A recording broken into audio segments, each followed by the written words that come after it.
Estamos aqui em mais um podcast do Centro de Negócios RJ+, e hoje vai ser bem bacana, porque nós vamos conversar aqui com a Célia Regina, que é a presidente do Sindaerj, conselheira na Associação Comercial do Rio de Janeiro, em mais de um conselho, mais de um think tank da casa, e com Cláudio Rosa, do Nas Ondas.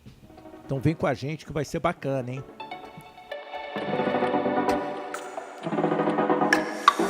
Célia, fala pra gente como é que é essa história toda, o que é o Sindaerj, como é que funciona hoje o despacho aduaneiro, como é que a gente dá um fluxo melhor a todos os negócios que podem acontecer, porque se não em peças e partes, em produtos inteiros. E a associação comercial tem tudo a ver com essa história de comércio exterior. Ela nasceu para que conversassem os comerciantes da época, e na época o que você tinha eram produtos importados. Então conta para a gente um pouquinho. Bom, primeiro eu quero agradecer o convite de vocês, estou aqui muito feliz em estar com vocês dois, e o convite da Associação Comercial, né? Na associação eu estou nos conselhos de logística e de comércio exterior. Mas você puxou um assunto muito bacana, né? Essa casa começou com isso, que era tudo importação, não tinha outra forma, né? Barão de Mauá, o que ele não importou, o que ele não trouxe para esse país, né? Para que nós éramos aqui a capital, a monarquia. Então, de lá para cá mudou muita coisa, lógico, né? Tecnologia, todas essas coisas.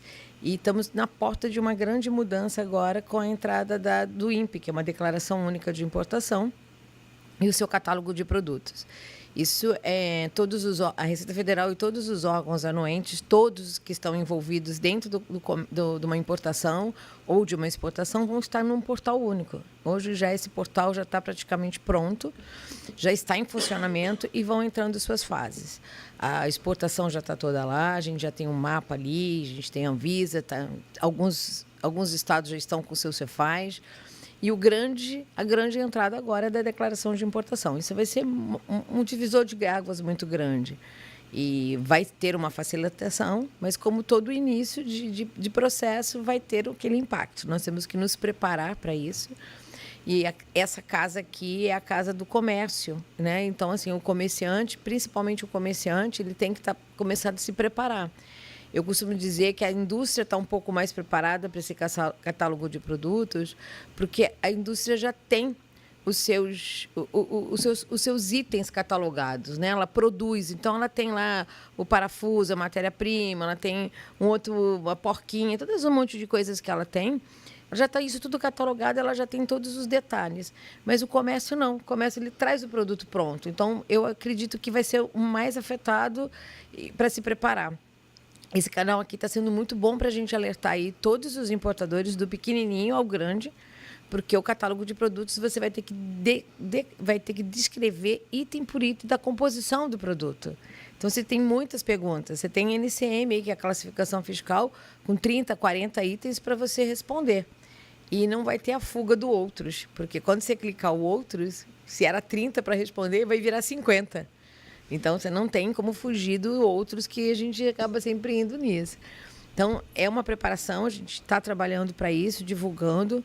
Estamos aqui agora também divulgando isso, né? E é isso. Agora, tem uma porção de coisas envolvendo dentro da nossa área, né? Desde essa situação que a gente está vivendo agora dos $50, que é super injusto. Vou dar um exemplo para vocês. Uma pessoa física compra um brinquedo para o seu próprio filho. Ele entra e não paga imposto, $50 são R$250, e esse produto vem sem metro. Então, assim, você não sabe se a tinta que o seu filho, aquele brinquedo, seu filho vai colocar na boca, aquela tinta é tóxica ou não. E aí o comerciante, que tem uma loja, que paga imposto, que está vendendo esse produto não por 250, ele está vendendo por 350, 400 reais. Lógico, porque ele pagou todos os impostos. E ele passou pelo Inmetro, foi verificado se aquele produto tem ou não, é tóxico ou não. Então, assim, não estou nem colocando... Estou colocando que é risco. Isso não é só um brinquedo. São produtos para a saúde, belezas, né? As mulheres compram para o cabelo, para o rosto. Então, assim, desde isso que a gente tem uma situação que a gente tem que... E como a Casa do Comércio tem que defender isso, porque está sendo muito injusto isso. O comerciante tem que vender, ele não consegue vender a menos de R$250, porque ele está pagando imposto. Se ele não pagar igual os demais, porque o limite é 50, ele não vai vender por 250, ele vai vender por 100, 100 e alguma coisa. Quantos bilhões acontecem na economia com esses que deixam? Que deixam, né? E até... esse assunto, até uma rastreabilidade da sua carga. Né? Eu acabo agora, antes de chegar aqui, um cliente falou assim para mim, nossa, eu estou com a minha produção, estou muito preocupada com a minha produção. E onde é que está meu container? A gente tem um tracking para achar, mas a gente tem lá, é muito pouca coisa. E depois tem mais isso. Esse cliente usa o Porto do Rio de Janeiro, porque é um porto maravilhoso, né? A gente tem um Ministério da Agricultura e uma Receita Federal aqui, a Anvisa, que funcionam muito bem. Então, ele, antes de usar o Porto de Santos, né? Nada contra o Porto de Santos, que ele está no interior de São Paulo, ele usa o Porto do Rio, porque aqui é muito mais ágil. E aí ele leva essa carga de caminhão. Então, ele também precisa rastrear, né? Porque a gente tem um problema aí de rastreabilidade, para saber onde está. Então, é muito vasto. A gente não vai ter um podcast só, não. Se deixar, eu vou ficar aqui vários dias aí falando com vocês. Não, então, já está escalada para falar vários dias, porque isso aí é uma questão que afeta o nosso dia a dia, afeta o dia a dia dos negócios. Você passou por essa questão do produto ser adequado ou não para uso, e, por vezes, as pessoas confundem a fiscalização e põe o nome de burocracia. Peraí, se você tem uma equipe de engenharia, onde tem a sociedade civil organizada, junto com os órgãos de definição de que produtos são adequados para a nossa população, determinando o que deve ser, a fiscalização nada mais é do que proteger o cidadão. Imagina, ele compra aquela determinada bonequinha e a filha com 2 anos morde a bonequinha, que é normal de qualquer criança. Ou a gente vai dizer para a criança, não, a criança está errada, ela não tem que morder. Não deveria. A gente, como pai, fala, não deveria, mas acontece que vai morder. E vai soltar aquela pecinha, ela vai engolir. Aí depois vem o desespero. Nossa, ela engoliu, meu Deus! Peraí, o Inmetro passou na televisão várias vezes, em vários momentos, falando, olha aqui, esse produto, a tinta contém chumbo. É isso que deve sair na boca da criança? Então é muito por aí, a fiscalização ela tem a função de proteger. Desvios a gente deixa fora, mas a fiscalização tem a função de proteger. E você falou uma coisa que é a questão do traqueamento, o acompanhamento desses produtos, porque é uma aflição muito grande. A gente encomenda o produto, uma máquina para produção. Encomendei um momento para a minha fábrica uma máquina, um conjunto de máquinas, que esse conjunto de máquinas levou 8 meses para ser fabricado e sair dos Estados Unidos e vir para cá. E a minha agonia, que a fábrica estava pronta, o prédio construído, tudo direitinho, e aí vem um dos meus fornecedores falar assim, nossa, a gente teve um problema gigante, o Warren Schiller caiu do navio. Como? Como que o Schiller caiu do navio? Não, caiu do navio. Agora a gente vai botar numa produção rápida, em 3 meses. Peraí, o shopping está pronto. Ele precisa ter o resfriador de líquidos lá para gerar ar-condicionado. Então, tudo aquilo ali para. Só que ele soube um bom tempo depois. Então, a questão do traqueamento. As minhas máquinas chegaram dentro do tempo regulamentar, mas a ansiedade da gente saber e não ter tangibilizado isso, é possível, Cláudio, fazer esse traqueamento? Sim, com certeza. Mas, ao mesmo tempo, é um paradoxo, né? Por que é um paradoxo? Porque, por exemplo, aqui no Brasil, um percentual elevadíssimo das peças ainda são importadas. Mesmo as indústrias no sul do Brasil, onde você vê muito o pessoal, não agora mais, infelizmente, grande parte dessas indústrias foram afetadas, por exemplo, no Rio Grande do Sul, mas em Santa Catarina tem um senhor parque também de empresas que fazem equipamentos de rastreamento mas eles possuem peças importadas. Então, as peças importadas hoje têm uma tarifação que é completamente irreal e injusta, porque dissesse assim, bom, se esse produto está competindo com um produto genuinamente nacional? Não, porque ele não existe, é inovação. Então, eu digo assim, a gente não tem como começar e nem gerar isso como um produto nacional, porque os custos são elevadíssimos. Então, a importação é necessária, sim, mas a importação de produto pronto é uma coisa que praticamente inviabiliza o negócio. Em larga escala, nem pensar, você não consegue fazer. De componentes eletrônicos, sim, você até consegue.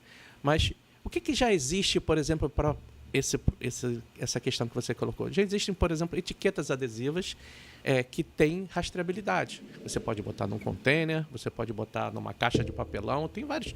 Porque o adesivo e tudo mais, porque o rastreamento é o mesmo. A diferença é só o material que qual compõe a etiqueta. E a captação disso. Se ela é para uso externo, se é para uso interno, se você vai botar numa caixa de papelão, num pallet, ou se você estava botando num container, os materiais são diferentes, mas a tecnologia é exatamente a mesma. Por exemplo, o pessoal de rastreamento de carga e recuperação de carga roubada adora usar uma tecnologia chamada LoRa, que LoRa é a abreviação de Long Range, porque é uma das poucas tecnologias que não tem jammer. Jammer é aquele bloqueador que se coloca em presídio, se coloca em outras coisas. Porque a primeira coisa que a quadrilha de roubo de carga faz é instalar bloquear o celular. Botar um jammer, bloqueia o celular, porque aquele caminhão que era rastreado pelo 4G, 5G e tudo mais, desaparece naquele momento. E não tem jammer para LoRa. Entendeu? Então, isso... eu nem trabalho com recuperação de carga, mas isso eu fui um tempo atrás, uma palestra em São Paulo de IoT, né, de internet das coisas, que como eu falei na outra vez para vocês, para mim deveria ser a inteligência das coisas, porque a internet tem muito pouco a ver com o que essa coisa faz, mas a inteligência tem tudo a ver com o que a coisa faz, né? Então, esse pessoal ama esse tipo de tecnologia, porque ele rapidamente você consegue fazer com que um caminhão avise até um outro caminhão que tem a mesma tecnologia para dizer assim, olha, avisa lá porque a carga está sendo roubada, que o caminhão está sendo roubado. Então ela pode fechar até mesmo uma comunicação. Ela faz peer-to-peer, essa é um caminhão, ou ela faz, por exemplo, a primeira torre que ela encontrar e ela vai e descarrega isso, entendeu? É como essa aqui. Isso consegue diminuir o custo do transporte, porque você diminui o valor do seguro.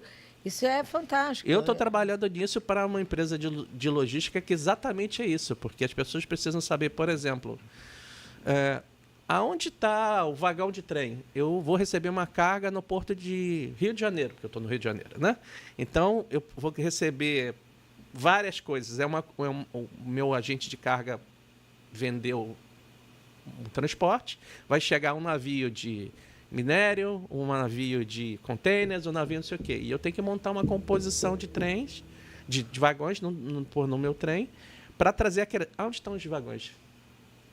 Sim. Onde estão os vagões? Porque você tem um sistema de controle de inventário, você registra todos os vagões, mas você tem uma malha ferroviária que está distribuída. E você precisa saber onde está cada um dos vagões para montar ele numa composição e mandar esse trem para o porto para buscar. Onde estão os vagões? E não é só ir nos vagões, não. Não, eu estou falando de vagões por causa... Eu já estou viajando. O cliente, considerando o cliente uma operadora de logística, né? Então, mas se você é dono do container, eu também tenho que saber... Não, ele está no vagão tal... O seu container que tem aquela identificação única, ele está no vagão tal. E o trem parou porque quebrou a locomotiva. Vai fazer, opa, tem que estar parado lá porque quebrou uma locomotiva. Então, já existe tecnologia para isso, mas essa tecnologia, quem tenta desenvolver uma solução nacional para ela, sofre com uma taxação realmente absurda. Então, você não consegue, dentro de um processo de inovação, porque, assim, eu não estou derrubando alguém que já tem uma indústria estabelecida. Não, eu estou criando uma coisa que não existe. É disruptivo. É disruptível. Então, Cláudia, a gente tem uma solução dentro do comércio exterior, que são os ex-tarifários. Só que o ex-tarifário, desculpa se eu estiver falando besteira, tá? Não. Porque é uma área de tecnologia. Não, tudo bem. O tempo que leva para você conseguir a aprovação do ex-tarifário, né, que não é pequeno, a gente entende, tem que entrar com o projeto, apresentar toda uma papelada, documentação. Depois isso fica 30 dias, né, para ver, tipo, olha, alguém aí consegue fazer aqui no Brasil? E aí, se depois de 30 dias isso não acontecer, você vai passar por outros processos, tal, até ter uma publicação. Então, isso leva, às vezes, 6 meses ou até mais, depende muito da época do governo. E aí a tecnologia já foi embora, não é isso? Ou eu estou falando, falando, porque assim, o tempo que você vai demorar para todo esse processo, que não vai ser só 6 meses, já tem um trabalho, imagina o seguinte, olha só, uma tecnologia nova, eu tenho 30 anos de experiência, sou engenheiro mecânico, né? Pós-graduado em cidades inteligentes, não sei o quê, outras coisas todas, mas no fundo, estamos falando de uma tecnologia que pode ser aplicada em várias coisas de inovação. Beleza. Você começa num mercado inexistente, porque as pessoas têm necessidade, mas elas não sabem nem que existe uma possível solução para aquele problema dela.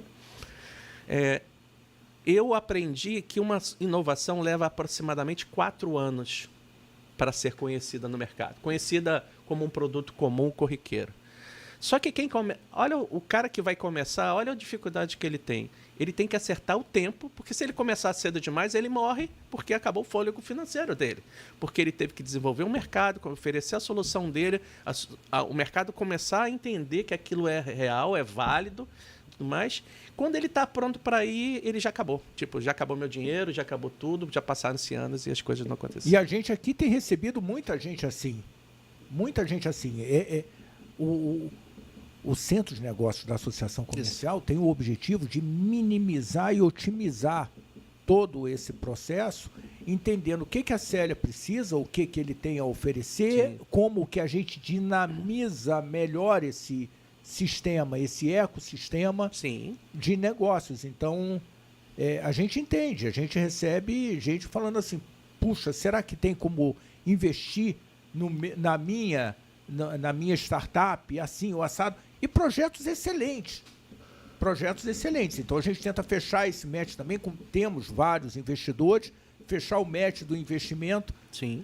Mas a gente entende, esse time é muito difícil. É difícil. Muito e difícil. A necessidade de você ouvir da boca dela qual é o problema dela, para poder resolver o problema dela. Para além daquele que você imaginou que pode existir. Você tem o tempo da receita, o tempo do desenvolvimento de mercado, o tempo não sei o quê, etc e tal. E eu digo assim, bom, agora... E porque normalmente o consumidor final, ele não está acostumado em inovação. A parceria na inovação é muito importante. Por quê? O cara procura um produto de prateleira, mas inovação não é isso. Ele não está lá na prateleira te esperando. Ele olha para o produto que é a necessidade dela, desenvolve, às vezes, um produto que pode ser replicado depois, mas no início não. No início é feito quase que artesanalmente. E eu tenho que começar com um produto que não existe, pagar uma tarifa de importação que é proibitiva. Então, quando o cara olha isso aqui, porque quando um produto hoje em dia, essa é a sua área que você sabe, mas ele quase custa o dobro ou mais que o dobro. Não, um produto com importado. certeza. Tipo assim, na mão, no final, depois de você pagar imposto de importação, ICMS, ISS, é lá de tudo. Você paga tudo e mais um pouco. Sem um mercado. Célia, essa nova forma de se notificar e o processo para importação, né? Ele vai simplificar para uma startup, de repente, porque eu fico imaginando, a startup, de repente, vai comprar lá o de R$50, o de $50. Para começar. Para começar. Um de 50, outro no para poder provar para você que funciona. Não é um brinquedo, não é uma solução para o seu problema. Você precisa ter uma prova de conceito para poder mostrar que, olha aqui como é que funciona. Então, como é que funciona? Esse sistema vai facilitar ou não vai facilitar? Ele vai facilitar em algumas coisas, só que tem coisas que não mudam, né? Os impostos continuam sendo os mesmos, isso não vai mudar. A gente vai ter uma mudança aí quando a gente tiver realmente essa reforma tributária fechada, né? Que não sabe muito o que vai acontecer, o que vai, né? Acho que esse é um podcast que eu não quero participar. Mas a gente já tem feito essas discussões, viu? Eu escuto, mas eu não quero participar. Então, assim, hoje a gente tem realmente uma carga tributária de no mínimo 85%. E para o pequeno, isso às vezes chega a 100% até mais. Porque você tem... Eu vou eu acho que tem muitas pessoas que estão querendo começar a importar, então eu vou ser um pouquinho didática aqui, tá? Então, por exemplo, você vai trazer uma carga, esse tipo de material que é de inovação, de tecnologia, ele não vem marítimo, ele vem aéreo, tá? Porque o tempo dele e a quantidade. Então, no marítimo, se você tem uma carga de 30 quilos, 50 quilos, ela não compensa, ela sai mais cara do que o aéreo, né? Porque você vai ter que trazer ela num container de uma outra pessoa, que a gente chama de consolidado, num consolidado. Então, isso tem um tempo, o fator tempo, porque o consolidado é assim, espera juntar. Espera juntar. Então, assim, o fator tempo só mesmo do navio já tem uma questão que demora mais. E isso para tecnologia não funciona. Cara, não quer esperar 2 meses. Mas vamos, mesmo que seja 30 dias, ele tem um mínimo. Tá? Tem uma taxa mínima ali dentro daquele container, aí ele tem um adicional de marinha mercante, que existe, que hoje, graças a Deus, caiu para 8%. Então, ele não funciona pelas taxas mínimas. Aí você resolve trazer aéreo. Né? Você resolve trazer aéreo porque o valor da mercadoria, o tamanho dela, o peso e tudo. Mas no aéreo também existe um mínimo de taxa de aéreo. Tá?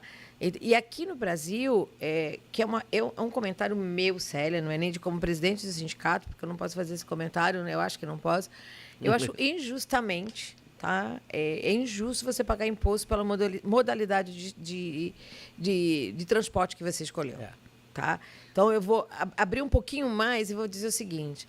Eu tenho um contrato, eu trago toda a minha carga marítima. Tá? Eu já vi isso, vários clientes acontecerem. Eu trago tudo marítimo, eu trago um container. E aí vem essa diferença, porque como o frete faz parte da base de cálculo de imposto, na hora que eu tenho um container, vamos supor que ele custa $2.000, ele custa $2.000 para colocar uma azeitona. Ele custa $2.000 para colocar carga até o teto. Então, eu pego esses $2.000 e distribuo para uma quantidade maior. Então, é isso que me faz o meu preço reduzir, né? Minha escala. E aí eu estou lá com um container, vamos colocar que seja, vamos colocar, não sei, um aparelho qualquer que eu esteja importando, e eu tenho um prazo para entregar. E aí o navio atrasou, a produção atrasou, aconteceram várias coisas inerentes. Então, eu quero entregar no prazo, pelo menos eu combino com o meu cliente, assim, olha, eu vou te entregar uma parte, já te adianta? Né? Porque você me libera da multa, ou eu vou entregar inteiro, e eu não quero perder esse cliente de jeito nenhum, então eu vou trazer esse embarque aéreo. Então, aquele frete de $2.000, ele vai virar $30.000 se for aquele container todo. Então, se eu ia pagar 50 mil de imposto, eu vou pagar 150 mil. Então, eu, antes de ser penalizada, porque o meu processo atrasou, a fábrica não me entregou, seja lá quem for que aconteceu no meio do meu processo, que vai me dar um custo muito maior, de $2.000 para $30.000 de um frete. Tá? Então, eu já estou sendo penalizada ali. Vem o governo e diz, não, você resolveu trazer aéreo, o seu frete é mais caro, você vai me pagar mais imposto. É inacreditável que a modalidade... Você paga pelo frete. Você vai pagar mais imposto porque a mercadoria é a mesma. A mercadoria é a mesma, a quantidade. E você paga, evidentemente, acredito eu, mais caro para transportar pelo modal aéreo do que você paga para transportar pelo ferroviário ou o marítimo. Aí não, ainda tem um imposto. Olha, se você for importar, sim, é mais caro. Por que tem isso? Porque, assim, a base de cálculo... Qual é o entendimento? Então, o entendimento... A nossa legislação ela é muito clara. A base de cálculo dos impostos, né, do imposto de importação, do IPI, do PIS e COFINS, ele é o valor CIF. O que é o valor CIF da mercadoria? É o valor da mercadoria mais o seguro, se é que você contratou. Você não é obrigado a contratar o seguro, na ponta. Mais o frete. Essa soma. Então, se você tem uma mercadoria de $1.000, você tem um frete de $10. Não, você tem uma mercadoria de $1.000, você tem um seguro de $10 e um frete de 40, você vai pagar imposto em cima de 150. Ainda tem mais. Espera aí que não fica só nisso. E aí vamos supor que você tem aí um imposto de 10% de imposto de importação. Então, $150 e 10%, $15, certo? De imposto de importação. E o seu IPI também é 10. Só que o seu IPI não vai ser em cima de 150. O seu IPI é em cima de 150 mais os 15 do II. É em cima de $165. Eu não vou te perguntar por quê, porque... Eu não sei também te explicar, porque isso foi feito antes de eu nascer, então estou fora. É quase que inacreditável, mas é verdade. Mas é verdade. Aí, né? Cobra 20, mas que seja na base. Assim, não que eu queira que aconteça isso, mas tem que ter uma lógica. Não, essa existe é a forma a lógica. O aéreo emite mais CO2 do que o marítimo. Então vamos... Não. Tem que ter uma lógica, entende? Não, a base de cálculo dos impostos é o valor CIF da mercadoria. E o valor CIF da mercadoria eu não são consigo esses três entender por que você paga imposto pelo transporte. É isso que tá. Não faz sentido nenhum. Esse é o problema. A parte do transporte tinha que estar fora. Porque você já está pagando. Até porque ele já paga, né? Quando ele emite uma nota fiscal para você pelo transporte, ele está pagando imposto. Aí, por você estar usando ele, você também paga. A gente não sabe qual é a legislação na origem, né? Se ele está pagando ou não lá. E independente se esse frete aéreo ou marítimo, tá? Ele seja pré-pago, se ele seja pago por quem está exportando ou pago por quem está recebendo, ele é base de cálculo de qualquer forma. Tá? Ele entra na base de cálculo. Então, mas a gente acabei me perdendo aí no... Não, mas explicar isso, acabei me perdendo no início da pergunta. Olha só, mas se ele paga um produto, se o produto custa 1.000 e o fornecedor lá da China vai dizer, não, eu entrego aí para você, esse fornecedor da China vai dizer, olha, é 1.000 mais 100, eu vou te emitir uma nota fiscal de 1.100, porque eu estou pagando isso. Então, quando você vai pagar o imposto aqui de importação, você está pagando em cima dos 1.100. Então, o transporte também tem imposto pago e pago no Brasil de uma forma ou de outra. Sim, não, ele é pago. Você vai pagar de qualquer jeito. O que a gente estava começando no início era o custo, né? Então, assim, esse cálculo, quando alguém me liga, né? Porque as pessoas às vezes ligam assim, eu quero importar não sei o que, um copo de vidro. E você pode ver quanto é. Eu falei, mas, filho, eu preciso saber do valor do frete, preciso do valor da mercadoria. Não é assim. Não. Então, você quer ter uma ideia? No mínimo é 85% do valor CIF. O valor CIF. Então, se o valor CIF aéreo é $150, você calcula mais ou menos uns 85% disso. Se ele marítimo não é 150, é 110, é 85%. Isso no mínimo. Mas você chega a mais. Isso é uma média que a gente faz, né? Uma média que a gente faz. É lógico que você, com uma importação de maior escala, se você coloca 3, 4, 5 contêineres no mesmo BL, você vai gerar alguns custos menores, tá? Então, você tem uma produção de escala. Mas você também tem que ter dinheiro para investir, que é que o Claudio falou aqui, né? Então, assim, o cara está numa startup, ele está começando. Os impostos são iguais, independente se você é uma microempresa, se você é uma MEI. Se você está importando para inovar e criar um novo mercado. Não interessa. O que você tem na legislação são algumas situações, como eu disse, um ex-tarifário que você vai trabalhar e mostrar para o governo que aquele produto, isso a gente usa muito para máquinas, tá? Isso para o pessoal que importa máquinas que não são fabricadas no Brasil. Ampliação de fábricas, essas coisas são muito utilizadas no ex-tarifário, tá? Você tem que provar que isso não tem nada aqui. Uma outra solução que você pode, às vezes, trazer, você pode ter para o pequeno aí, é ele fazer uma importação temporária para testes, tá? Então, ele trazer, mas ele vai ter que devolver isso. Né? O período é um ano, não é isso? Não, o período aí vai depender do projeto dele e dependendo de como ele vai fazer, de como vai estar isso, ele não vai trazer sem pagar imposto. Ele vai trazer, é meu remédio, ele vai pagar 1% do valor do imposto ao mês, tá? Então se ele fica mais tempo... E aí ele tem que pedir, ele vai fazer uma solicitação, o despachante aduaneiro dele vai conversar com ele, vai falar, você vai trazer para quanto? Eu quero ficar aqui 6 meses, tá? Eu vou dar um exemplo, uma máquina de refrigerantes, tá? Um modelo novo. Eu quero trazer um modelo novo, que eu vou pegar uma máquina de suco natural, porque a gente é... Pois é, uma máquina, seja o que for, vou dar um exemplo, né? Mas uma máquina mesmo de refrigerantes, onde a gente vai colocar uma tecnologia nova. Tá? Mas eu preciso daquela máquina, eu preciso do modelo que está lá fora para trazer para cá, para poder fazer testes, para poder adequar e tal.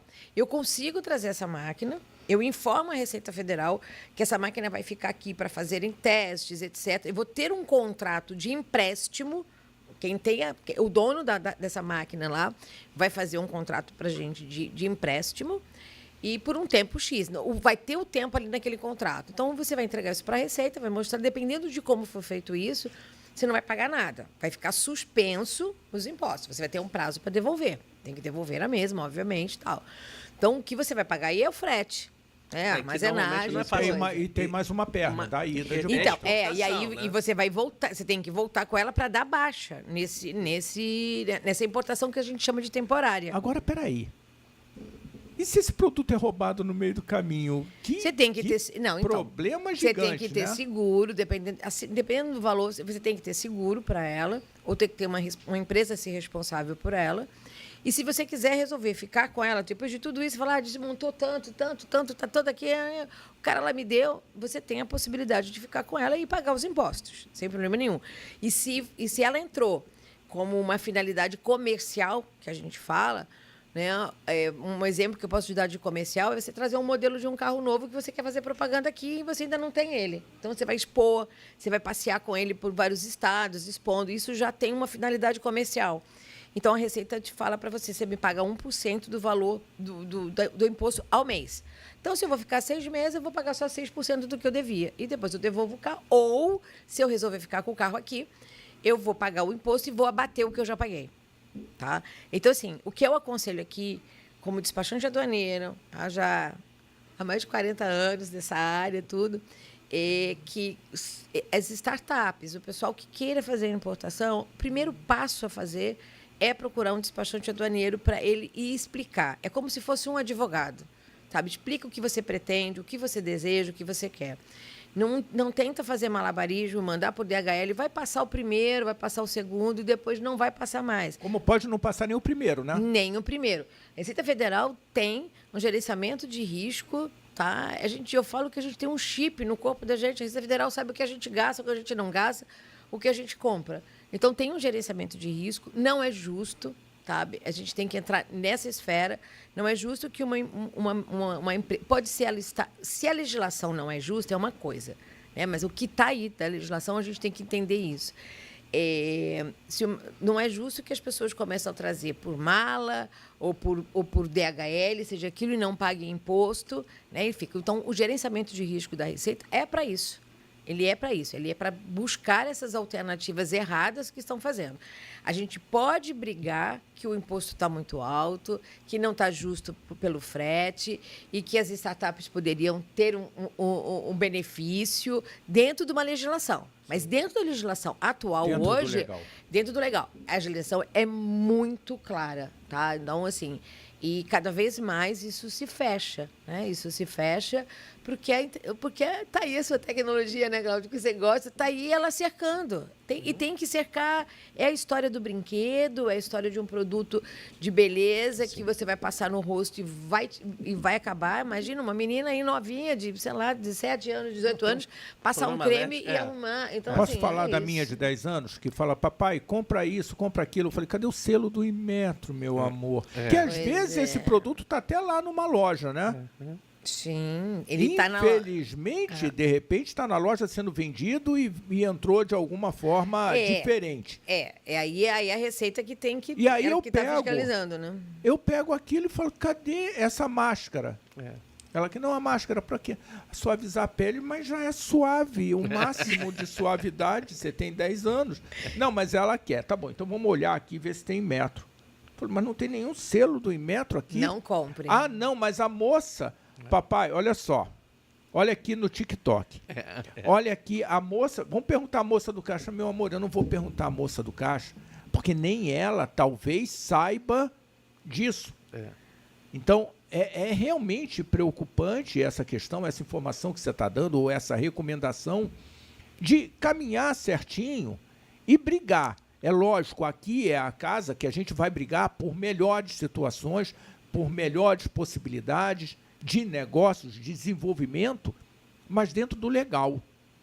Dentro do legal, porque existe todo um processo que precisa ser cumprido, né? Então, essas redes sociais, né, e esses YouTube, se você for lá pesquisar, tem assim, quer importar? Faz isso, faz aquilo.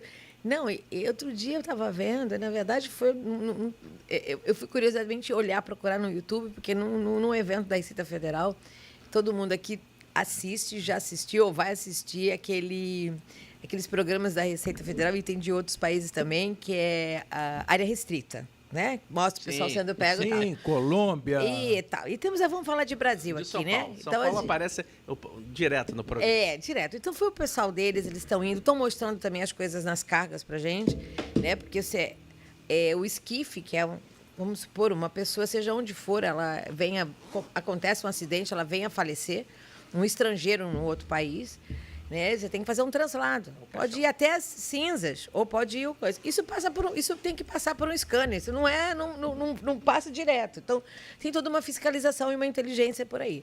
E aí a gente estava num evento falando sobre essa do INPE, sobre o catálogo de produtos, tentando mostrar para os importadores o quanto isso é importante. E foi mostrado, esse pessoal da área restrita mostrou para nós várias situações. E uma delas, eles mostraram que tem no YouTube, e eu fui ver, de gente ensinando como é que se passa pela Receita Federal sem ser pego. Eu vendendo cursinho para isso. Então tem de tudo. Gente, tem uma inteligência artificial que a própria Receita Federal sabe se você comprou a tua passagem aérea de dinheiro ou não. Você está vendo aquilo na televisão e as pessoas vão lá no YouTube e conseguem acreditar nisso. Então, um TikTok, um Instagram, essas vendas, os pais têm que tomar muito cuidado, porque as crianças elas estão recebendo essas informações que nós, quando éramos crianças, não tínhamos essas informações. As informações vinham dos nossos pais que tinham experiência. Que era uma referência. Hoje, a referência tem que se tomar muito cuidado. A referência é falta de referência. Isso aí. Então, a gente já até meio mudou de assunto. Mas aí é um pouco cultural, não, a gente não mudou de assunto, porque eu acho que é bem por aí. O que nós, que somos empresários, que somos líderes, o que a gente está direcionando? De que forma nós estamos direcionando os nossos negócios? Porque o que você está falando, o brasileiro tem aquele modelinho do esperto, né? Ah, mas ele pagou 85% porque ele é bobo. Porque eu sou esperto. Inclusive, olha, eu vi aqui no TikTok. O TikTok é para 10 anos e é para 80 anos. Eu vi no TikTok que dá para fazer assim ou assado. Por que a gente não faz? Porque o risco é baixo. Porque não sei o quê. Porque... Amigo, o que eu acho que falta é essa comunicação. Esse meu empenho aqui em compartilhar essa informação é o que vai mudar para você que está assistindo a gente. Então vai lá, se inscreve no canal, curte para você receber novas informações e saiba de uma coisa, tem um time aqui muito bem preparado.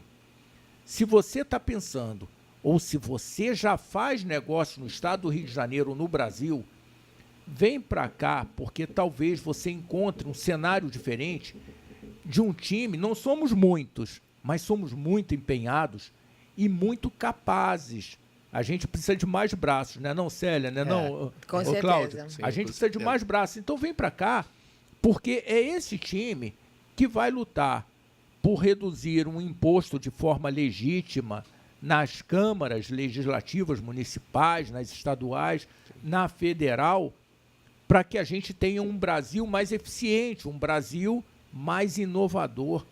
Um Brasil, a importação faz parte do processo, porque nós não somos bons em tudo e precisamos ter essa consciência. Não é um protecionismo nacional tosco que vai fazer a gente crescer. Precisa da proteção, mas nós precisamos ter consciência onde nós somos eficientes. Nós somos eficientes nisso. Então vamos caminhar nisso aqui. Onde eu não sou eficiente, importa, porque esse produto faz parte desse processo ou vai me ajudar na agricultura. E eu preciso de um trator que, por acaso, de um implemento que é importado. Você começa a agregar valor à sua mercadoria e isso também é uma questão também de exportação. Você pode começar a exportar o teu produto. Então, você vai agregando cada vez mais. Mas é importante você olhar também para a qualidade. A gente estava falando tanto no Inmetro, né? É engraçado porque a gente evoluiu como consumidor muito, mas outro dia eu tive uma experiência, eu estava querendo comprar pneu para o meu carro. Aí eu peguei a etiqueta, como engenheiro, né? Peguei a etiqueta do Inmetro e comecei. Você tem o pneu com a classificação tal e tal da etiqueta? Está lá na etiqueta do pneu, né? Não, nós temos o pneu da marca X, Y, Z. Não, eu não estou olhando para a marca, eu estou olhando para a classificação do Inmetro. A gente não tem acesso. o pessoal da loja de pneu, seja online, seja o quê? O especialista em O pneu. especialista em pneu não tem acesso à classificação do Inmetro. Porque, olha, eu quero comprar um carro que é para uso da minha família, então eu quero saber se ele é mais seguro, se ele é mais econômico, não sei o quê. E tem um órgão, que é o Inmetro, que teve o trabalho de fazer isso e botar lá. Então, quando você compra um produto com sob vias suspeitas, ele não vai ter etiqueta do Inmetro, ele vai ser perigoso para sua família, vai ser perigoso para você. Então, a gente, realmente, a educação no consumo também faz com que o mercado evolua e cresça na régua de qualidade. E segurança, óbvio, né? Então, assim, é muito importante essa parte cultural, porque a gente está evoluindo em muitas coisas, mas como consumidor, apesar de ter um bom código de defesa do consumidor, a gente ainda esquece de olhar as ferramentas que a gente tem para nós mesmos, olhar, tipo, se esse produto vale a pena ou não, esse produto não é seguro para minha família, não vou comprar. Eu acho que passa muito por aí pela comunicação, né, não, Célia? Então, as pessoas têm que procurar as informações em locais confiáveis. Né? Você buscar informação em Instagram e TikTok da vida é completamente louco. Ou por alguma coisa que passaram para você pelo WhatsApp. Então, assim, está mais do que provado que essas coisas não funcionam. Vai lá, procura, sabe? Você quer comprar uma geladeira, você vai comprar onde? Sabe? Você vai buscar a informação dela na loja, no TikTok, onde você vai. Eu procuro no fabricante que eu estou querendo. Isso. Tá? Então, eu vou lá no site do fabricante, que no site do fabricante ele me dá tudo. Ele me dá potência, sabe, se ela gasta muita energia, se ela não gasta e tal. Então, vai buscar informação, porque a internet está aí, não é só para o TikTok, ela está aí para isso. Então, ela te tira as suas dúvidas sem problema nenhum. Então, eu acho que a falta da informação está sendo muito grande de busca, está indo pela facilidade. Vamos no fácil. Não existe mais confirmação da fonte, né? Se no jornal acabaram com a função de revisor, né? Eu digo assim, porque antigamente tinha uma pessoa que olhava assim, não, isso aqui, não. Peraí, qual é a fonte disso aqui? Porque ele sabia que ele podia sofrer um processo se tivesse colocando uma fake news. Mas hoje em dia tem fábrica de fake news e pouca coisa acontece. E fake news pelo prazer da fake news. Sim. Não é nem... Eu imagino, em muitas delas, é só para aparecer. Ele contou uma história só para aparecer. Mas que causou danos para um bolo de gente, ou não consegue nem dimensionar o dano que pode causar. Eu costumo dizer... essa é uma frase muito antiga da minha avó. Não tem almoço grátis. Não existe. Não. Então, assim, as pessoas acreditam que vão... Tá barato por quê? Não, as pessoas... Sabe, tem uma coisa assim absurda. O pessoal acredita que vai gastar R$5.000 num cartão de crédito por mês e vai pegar uma viagem com milhas, entendeu? Na primeira classe. Sabe? E em 6 meses. Então, assim, compra quem quer. Porque, assim, gosta de ser enganado. Me desculpa a frase, mas é por aí. Então, assim, quando tem muita facilidade, dá uma procurada, sabe? Vou aproveitar. Olha, o comércio deve ficar uma loucura. Fica uma loucura no novembro, quando tem a Black Friday. Né? Então, vamos comprar essa televisão. Ela custava 10 mil, hoje está 3 mil. Não tem. Ô, Célia, caminho curto. Você falou tudo. Caminho curto não te leva onde você precisa chegar. Então, eu acho que é muito por aí. Essa síndrome, eu posso dizer que é síndrome de esperteza. Opa, falamos junto. Jinx. Essa síndrome de esperteza tem que sair. Tem que sair, porque nós somos um país com gente muito bem capacitada, com empresários muito comprometidos com o impacto que ele gera no seu ecossistema. Então, não existe. Eu vi no outro dia alguém que comprava um carro depositando dinheiro na conta do vendedor da loja. Amigo, pelo amor de Deus, em que mundo que as pessoas estão? É lógico que a loja tem responsabilidade, assim como nós temos responsabilidade com os nossos colaboradores.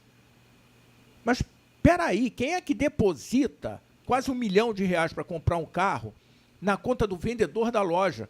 Ou ele é mais esperto do que o esperto? Quem é mais esperto? Ele disputa? O dono da loja que permite isso ou o cara que faz esse depósito?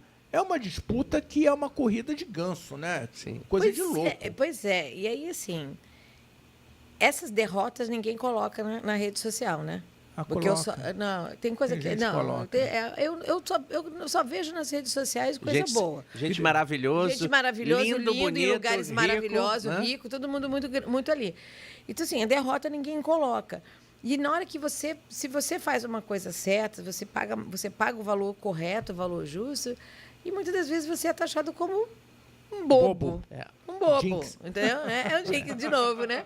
Como um bobo. E não é isso. Então, assim, eu acho que a gente precisa, os pais principalmente, né, precisam estar ligados nisso, porque a mente das crianças essas redes sociais estão entrando dentro da mente delas e estão deixando dessa forma, né? E o que vai ser de uma criança com 10 anos hoje, quando ela chegar aos... Tenho 2 de 12 que querem ser youtubers. Eu falei, não tem nenhum problema ser youtuber, meu filho. Mas por quê, meu filho? Porque eu quero parar de estudar agora. Eu falei assim, como? Então não vai ser youtuber. Então, É. você sabe uma coisa interessante, Célia, que você está dizendo, e até para a gente já ir para a conclusão, eu sempre fiz questão, vivi 2 momentos, né? Eu tenho a Stephanie com 25, o Daniel com 23 e a Manuela com 10. E com a Stephanie e com o Daniel, eles viveram ali o lançamento do celular, viveram enquanto criancinhas, né? O lançamento, aí era SMS, não mexia muito, e depois tiveram celular com smartphone, mas a questão da comunicação, eu fazia questão de assistir novela, eu nunca fui noveleiro, mas fazia questão de assistir junto com eles, porque eu sabia que eles iam assistir na casa da avó, na casa dos amiguinhos, iam acabar assistindo e voltar comprando aquela informação que eu não entendia uma ou outra como adequada. Então eu fazia questão de assistir com eles e comentando o tempo todo. Então eles assistiam a novela com comentarista. Então, mas eu fui trazendo a informação do meu modo de entendimento para eles ali. E com a Manuela agora, eu procuro ficar ali do lado também, e ela assistindo o TikTok não, e falando, puxa, você vê, e a pessoa engana. Não engana, Manuela, isso aí não é verdade, não. Não, eu falei, você tem que ficar esperta para entender o que é a verdade. E eu acho que passa muito por aí, Célia, do que você está falando. A pessoa vai fazer um processo de importação e quer se enganar. E quer se enganar. Ou o governo quer criar muros muito para além do que devem ser criados, e aí limita, aí pega e a inovação fica prejudicada no país. Acho que a proteção tudo bem, protecionismo não, né? Porque assim, ele limita exatamente isso, tipo, não, olha só, nós estamos tentando fazer uma coisa para desenvolver a indústria nacional, né? Não é simplesmente para receber uma coisa que eu não fiz, que eu não tenho uma folha de pagamento para sustentar. Não, é muito pelo contrário. É para tentar criar novas oportunidades de emprego, novas coisas. Então, porque inovação é uma coisa que faz muito bem numa feira, num congresso e tudo mais, mas o que tem por trás disso é um cenário muito duro, muito pesado. Então eu vou fazer uma convocação para a Célia aqui, porque, Célia, a gente tem que falar de zona de processamento e exportação. Perfeito, está marcado. Eu acho que isso é uma coisa muito importante e talvez crie uma condição adequada para quem tem um centro de inovação dentro de uma ZPE. Talvez seja um caminho. Você volta para falar com a gente sobre isso? Com o maior prazer. O que eu tiver de conhecimento, e eu estou aqui para discutir com vocês, para passar, vai ser muito prazer. Eu queria finalizar minha fala baseada sempre nisso. Procurem sempre um especialista da área. Eu falo da área de importação e exportação, seja ela de produto acabado, seja ela da indústria, seja insumo, seja até mesmo para a sua casa, para o seu prazer. Não tem por que não. A pessoa física também pode importar. Ela não pode importar para revender, porque ela é uma pessoa física. Mas eu quero trazer a minha televisão porque ela é específica, eu quero um armário, eu já fiz isso. Já liberei a adega, que foi feito especialmente para uma pessoa. Ele pode trazer um carro? O carro, ele depende. Vai depender muito, mas assim, ele novo ele pode. Novo ele pode. Então, assim, vou dar o exemplo da adega. A pessoa mandou fazer uma adega no Chile, gostou e trouxe. Enfim, não tem problema. A gente tem tudo dentro de um valor, tem várias coisas para fazer. Então, assim, você quer fazer importação, seja qual ela for, procure alguém. Procure realmente um especialista, tá? A gente tem, aqui no Rio de Janeiro, a gente tem os melhores despachantes na área. É só procurar no site do sindicato do Estado do Rio de Janeiro, que é o Sindaerj. E se você não está no Rio de Janeiro, você também tem a federação. Nós temos os sindicatos locais de despachantes aduaneiros e nós temos a nossa federação, que é a FEAduaneiros. Então, se você vai fazer uso da tecnologia de uma outra área, procure um engenheiro, procure a pessoa certa. Procure sempre aquilo que você queira fazer, procure um especialista. E eu falo muito o seguinte, não procurar, você está arriscado depois o seu processo virar processo. Porque importar é muito fácil. Se você tiver uma assessoria e fizer toda a documentação antes de chegar a carga no Brasil. Se você esperar chegar para depois consertar, vira a palavra processo. E processo é processo. Demora. E aí você nunca mais vai querer importar. Então, não comprar as coisas que estão se falando, é procurar um especialista. Eu fecho assim, aceito o convite para a gente falar de exportação, que é a saída maravilhosa para o Brasil e para o Rio de Janeiro, né? Vamos falar ali dessa área que a gente tem ali em Itaguaí, Maricá, temos em alguns lugares no Rio de Janeiro. Porto do Açu. Porto do Açu, um e porto pelo maravilhoso. Brasil todo, né? Mas eu gosto muito de falar da cidade maravilhosa. Apesar de ser paulista e estar aqui já há mais de 40 anos, essa cidade é maravilhosa e a gente tem que voltar a ser um dos principais... Uma cidade, um estado para se viver. Uma cidade que tem um porto e um aeroporto dentro da sua cidade internacional. Quem tem um porto na capital é só é Salvador. Outro lugar somos nós estamos do lado. Aí eu vou começar a falar, não vou parar mais. Não, mas aí você tem que voltar. Nós estamos do lado do maior mercado consumidor, nós somos o segundo maior. A gente não pode sair, a gente tem que voltar a ser o segundo maior polo no Porto do Rio de Janeiro. E a gente está trabalhando para isso. E estamos aí com o Rio Comex e vamos seguir em frente. Aceito, vamos agendar esse dia. Obrigada. Então, vamos com tudo. Você que está nos assistindo, não esquece, vai lá, se inscreve, curte e comenta, porque a Célia, o Cláudio estarão no chat participando com vocês. Então, pode fazer os seus questionamentos e tudo mais que a gente vai responder. Com o maior prazer. Pronto, legal. Fica com a gente. Posso descer a escada correndo para esperar o elevador chegar? De improviso, acho que ficou bom, não ficou? Ótimo. Ficou excelente.